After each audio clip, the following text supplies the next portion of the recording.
Good morning, everybody. I'm out in the garage today.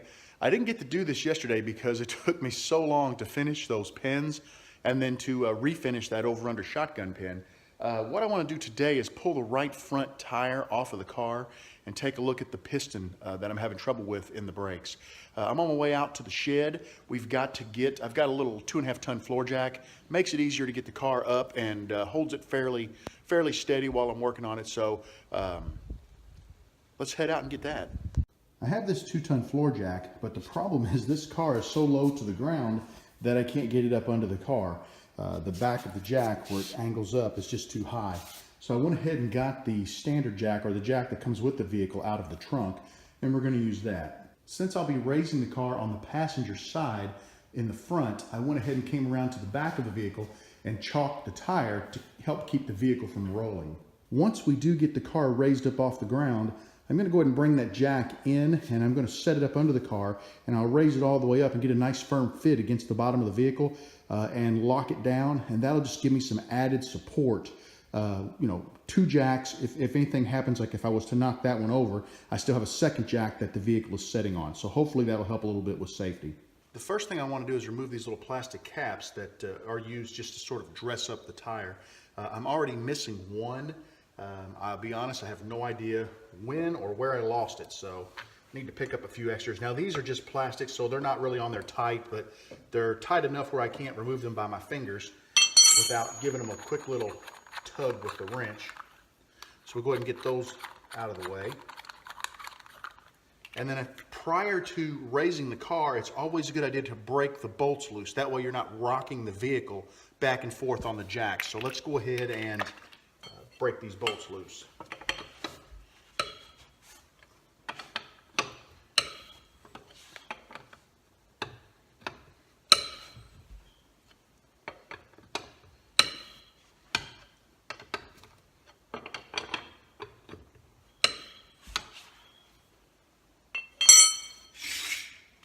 And now we just want to get the car raised up.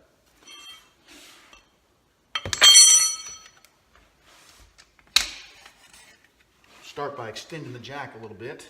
It hadn't been used in a while, so there we go. And let me grab my flashlight and find a good spot under the car to attach this to.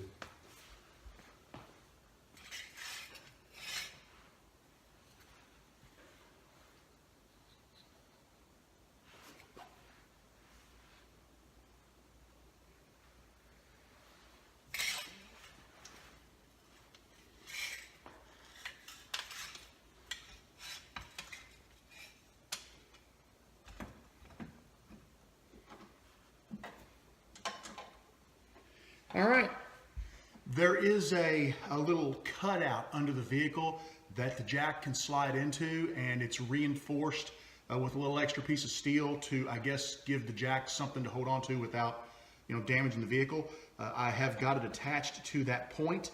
As I look at it, it's a nice level attachment, so that the jack is not cocked at an angle or, you know, at off level. So it looks really good. So we're going to go ahead now and we're going to raise the car up until the bottom of the tire is far enough off the ground to allow me to slide it off of the axle.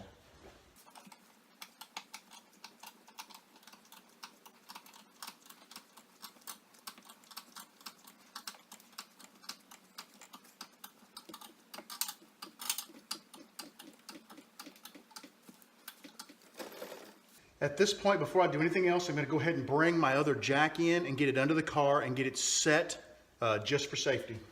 I decided to bring the jack around front to keep it out of my way on the side of the car.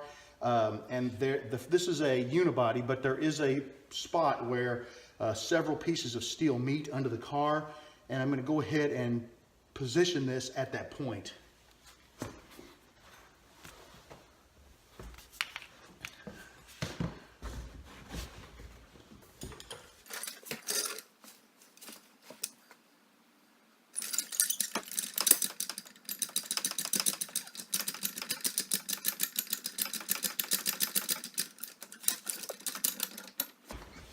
And what I'm doing here is I've reached that point to where if I put any more pressure on this, it's going to start raising the car. I don't want to do that because I want to leave it in the other jack. I just want this locked so it's all the way to the right. That way I've got the additional support of this jack to help with the other one. Now that I've got the tire off the car, things are a little easier to see.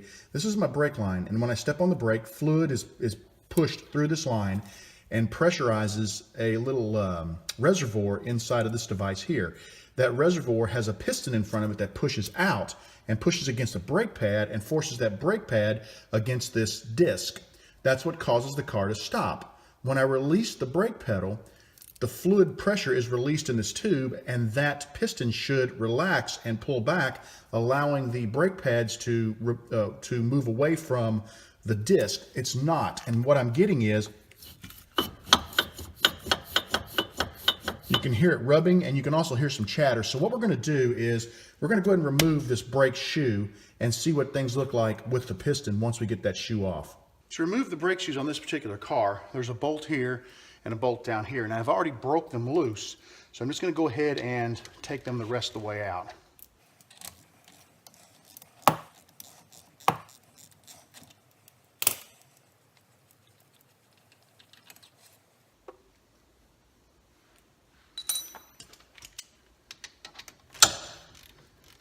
And a little trick I learned is not to take the top one completely out, because I should be able to pry the shoe up and just flip it out of the way. And you can see that it is definitely caught. I can see inside of here the piston is fully extended. I'm going to turn the camera off, come around the other side so I can take a look and see what I can do to get that piston to move back so that I can flip this up and out of the way. I'm not having a whole lot of luck removing this. The piston is pretty well, let's say, seized. But what I have noticed is on the back here there is a grease zerk. I'm going to go ahead and get my grease gun out, and I'm going to pump some grease into the back of this piston, and then I'm going to put the car back together, and I'm going to take it out and drive it up and down the block a little bit and work the pedal and see if I can get some of that grease to work in there, because I'm concerned that maybe there is no grease in there, and over time moisture gets in there, rust forms, and the metal parts are not going to slide nicely if they don't have some lubrication. That rust just basically forms too much friction. So we're going to try this real quick, and if it doesn't work, then I hate to get a hammer and just knock the thing off of there, because I don't want to do any damage to it, unless I have to. But let's go ahead, get the grease gun, and give this a shot. I'm back. I've got plenty of grease. I've got my grease gun. What I'm going to do is start by putting the bottom bolt back in this brake shoe and getting it tightened back down the way it should be. The grease fitting is on the back of the piston, so once this is all in place, we'll fill the grease gun and pump some grease into the piston chamber, and then I'll get the wheel put back on. We'll get it off the jack, and we'll take it for a little spin and see if we can't pump these brakes and loosen things up in there. The other thing I think I may do, let me take a quick peek in here.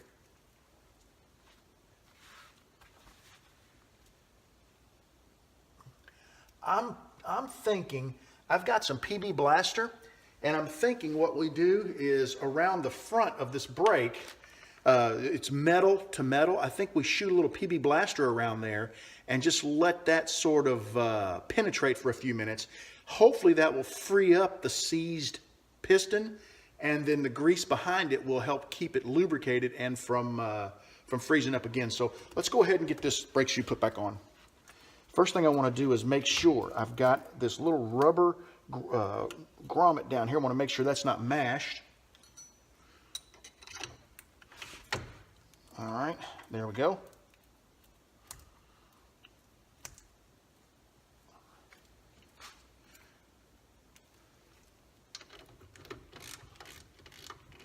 She's going in nice and easy, which is good. You don't want to make sure there's no resistance when you're putting this nut back in, because you obviously don't want to cross thread it, and then you've got other problems to deal with.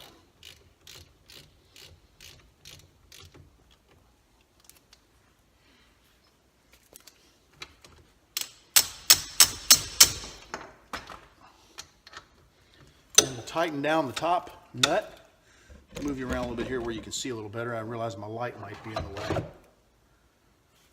Well, still in the way, but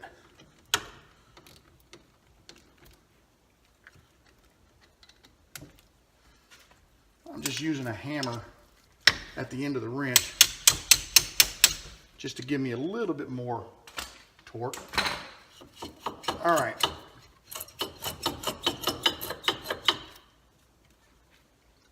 Okay, I'm going to go ahead now and pack my grease gun, and then we'll come back and fill this piston chamber up with some grease. My grease gun's pretty simple. It's got this chamber here that we fill with grease, and I'm going to do that now. Just going to use a putty knife, and we're going to pack some grease in there.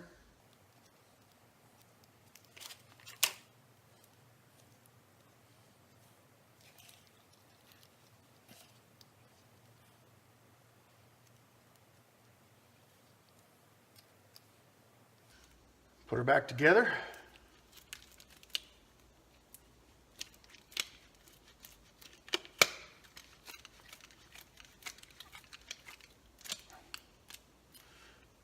Push this all the way up, and all we have to do is attach this to the grease fitting and squeeze this trigger, and it will put grease into the brake piston.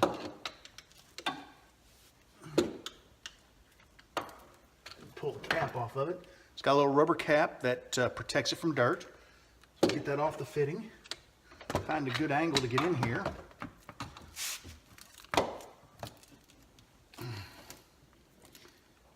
There we go. Okay, I can feel the grease going in now. So let me move this cardboard under here.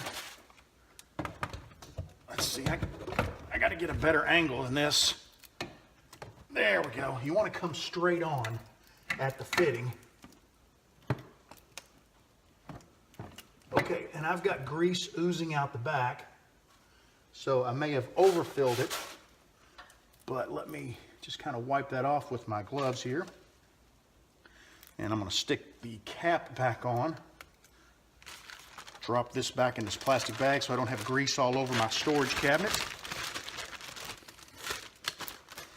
Now what I'm going to do is go find my PB blaster, and we're going to shoot a little PB blaster on the piston and hopefully give that a couple seconds to penetrate, and hopefully that'll loosen things up, and then we're going to get this out on the road and just drive it around the block. We're not going to go fast or anything. We're just going to, 5-10 miles an hour, using the brake quite frequently to try to get that piston to work. I'll be back in a minute with the PB blaster. Well, as luck would have it, my PB blaster was in the shed, so I got to make another trip out in this bitter cold morning. Let's see what the best angle to get this on the piston is. Let me get my hat out of the way here. What I really don't want to do is shoot this all over my brake shoe for obvious reasons. Take a look under here. It's a pretty good angle of attack from underneath. All right, let's apply some of this. I think I'm best to come from the bottom and then from the back, and it should do pretty good. So let's take a look.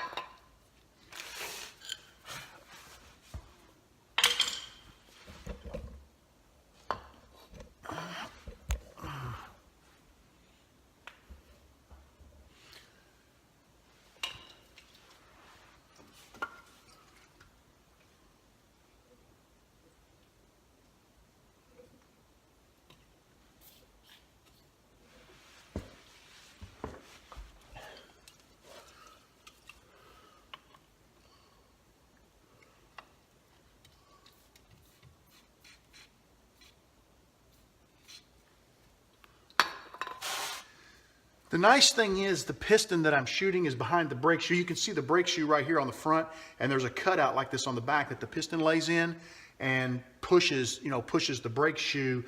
It actually pushes against this shoe, and as it pushes against the shoe, it pulls this piece in and clamps the two brakes together. And I'm able to shoot the PB blaster on it, and it's behind, or this drum is behind the shoe, so I'm getting very little, if any, on the shoe. So we're just going to kind of try to work a little bit of this in there.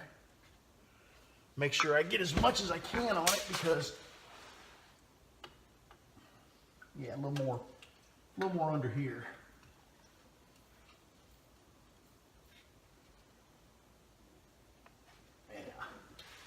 All right.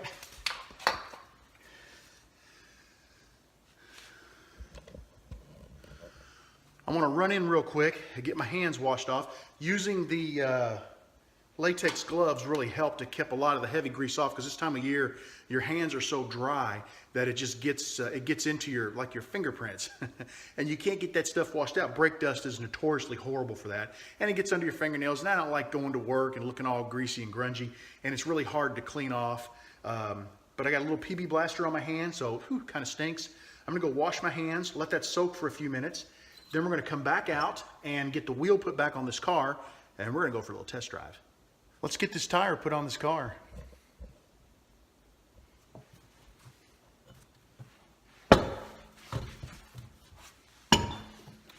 Now, many times when you've got a car in the air and you take the tire off, the tire, since it has no weight on it, will expand.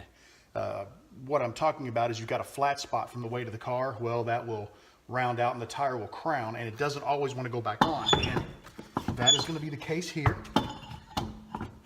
So what we're going to do, actually not too bad, but what you can do, see how I'm having trouble, it doesn't want to go all the way on. I'm just going to give it a quick little couple of turns to raise it up, and it should fit just fine. We're going to get the 5 nuts started, tighten them down by hand.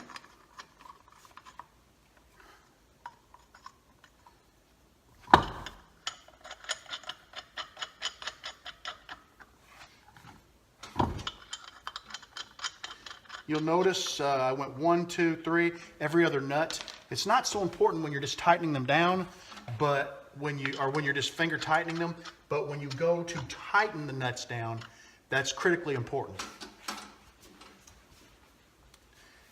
Or at least it was 100 years ago when I learned how to change a tire.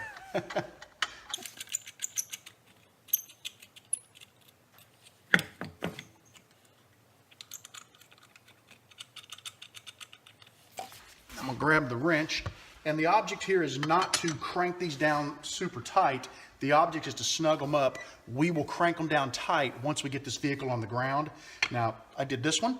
I'm gonna skip one, go to the next one.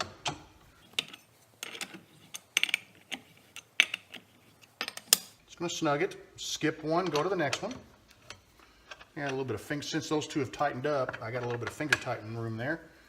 Okay, and we'll skip this one, go to this one.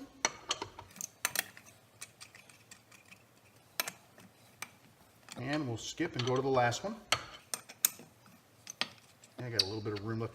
As you tighten these up, they get loose, and you can, the other bolts, as you tighten one nut up, the other nuts will get a little loose sometimes, and you can tighten them by hand. I'm just going to run back through the pattern, skipping every other one, and just give them a good snug.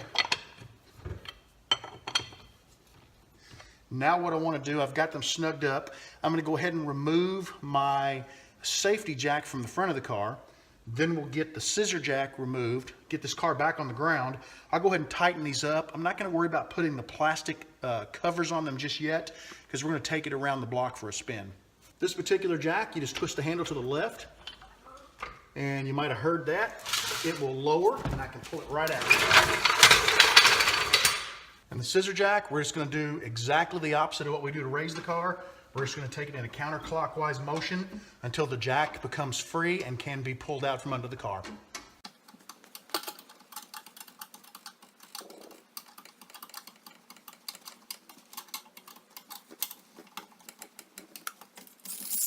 Now we're going to tighten these nuts. And what I'm going to do is just start on this one here. I'm going to straighten my back out, and I'm going to lift with my legs. Skip one to here. Same thing, straighten my back out, lift with my legs.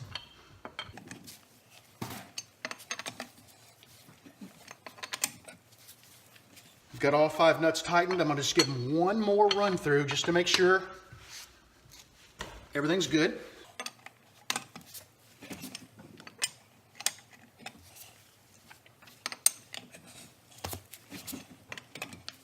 There we go.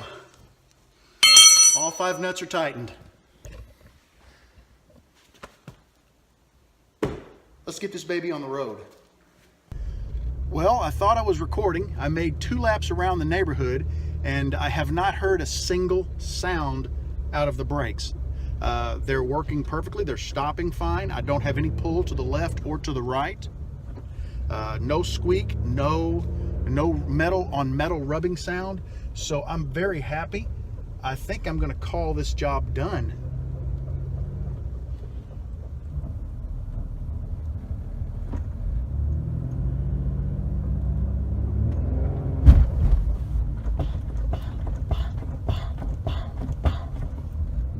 I'm really pumping the brakes here. I thought I heard something. I'm listening closely.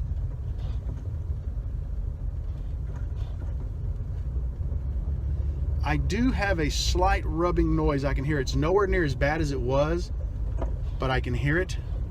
I'm hoping it's just a matter of working these brakes.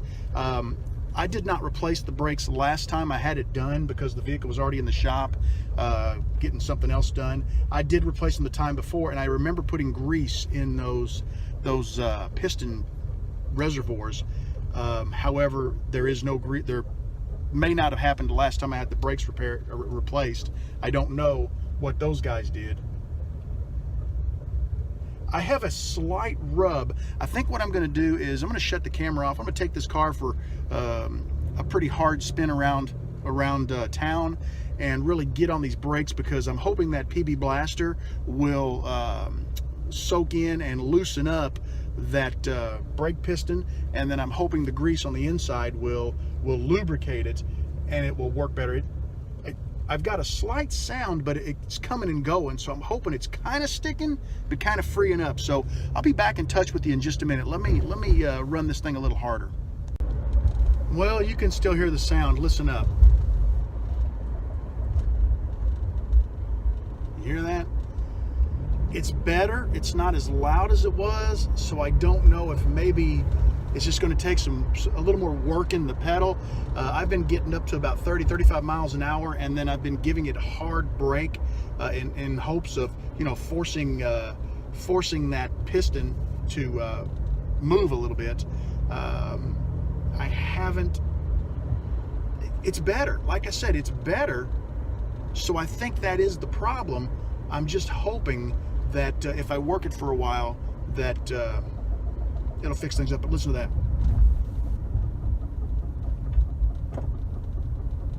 Hear that? Ch-ch-ch-ch. And there's a noise in the back. You can hear something in the trunk wrestling around. Let me shut the door between the trunk and the... Hear that? That's that brake shoe, or that's that piston holding that brake shoe against that disc. I'm going to drive a little more, see if it gets any better. I'll keep you posted. You don't hear the noise anymore. I got out and worked it pretty hard. I went ahead and locked the brakes up once or twice, not hard where I would skid very far. There was nobody behind me. I was just out in the middle of nowhere, and I got up to about 25-30 miles an hour and then got on the brakes hard, and I don't hear a sound anymore. Here's what I think is going to happen. If this did not correct the problem, if I continue to hear this sound after I drive to work a couple days this week, what I'm going to do is pull that brake shoe. I'm going to hit it with a hammer, knock it loose, get it off. I'll put PB Blaster all the way around that piston, and I'll use a clamp to fully compress it. That will hopefully allow the movement will maybe it just need to be freed up. But not hearing anything, it may be retracting just enough. I really like what I'm hearing. I'm going to go ahead and close this video. I'll follow up in a couple of days and let you guys know if this worked or if I had to get in there and do any more surgery to it. Appreciate you hanging out with me. Come back and see me again real soon. Take care, everybody. Bye-bye.